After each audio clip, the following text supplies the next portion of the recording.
hörmətli həmkarlar, daha bir sonra satı yani ki, müştəri doktorinin söz deyəcək. Mən qısaca demək istəyirəm ki, biz artıq ən maraqlı təqdimat üzrə səs verməyə başlamaq istəyirik. Daha bir yazı qalamarlı bir konferans oldu.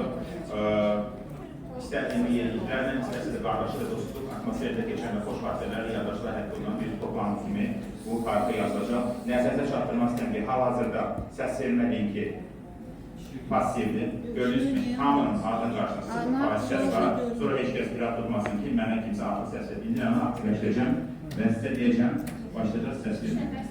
Səs vermə, Salih doktor, niyə qabaqlar olursunuz ki? Səs vermə zamanı QR kod sizin beyinlərinizdə, aşağıdakı yaşlı rəngdə olan QR kodu skan edin, o sizi sistemə aparacaq. Bir dənəsini seçirsiniz.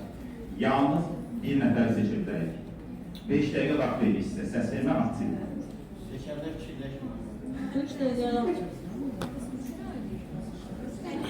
Niyə alınmır? Kim məruzə edibsə, artıq açıq da canlıdır. Amma burada 3 nəfər var. Şimdi alınmaz. Yəni ki, o siyahıdan 3 Bu değil, nəfər yaşlı seçib değil. deyil. Ben yazıyorum. Bir nəfərdir.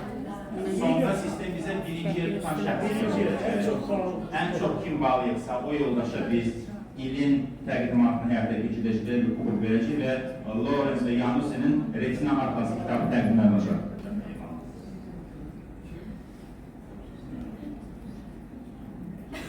Səsimi falan.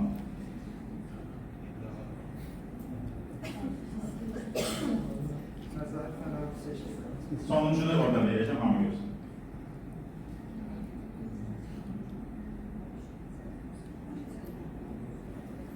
Bugünkü səs verməyə əsasən sağ 3-cü yeri veribdir Doktor Şahin Novruzluya.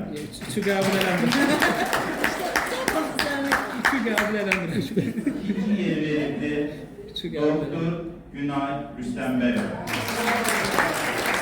Görək bəs birinci yeri kimə verirlər? Kim qruplaşıb burada? Sizcə kimə verirlər?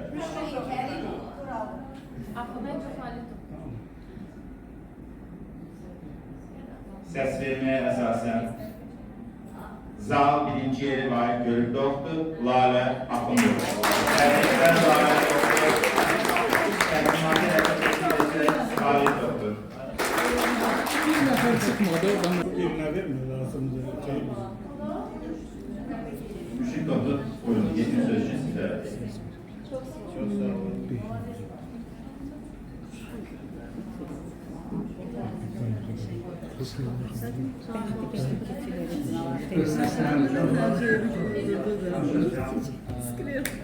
Hamınıza bir daha teşekkür edirəm bugün bizimle burada olduğunuz için. Maraqlı iştirakçılara teşekkür edirəm. Çok maraqlı məruzələr için. Elə bilirəm ki, maraqlı oldu diskusiyalarımız və növbəti Retina konferansında görüşmək üzere.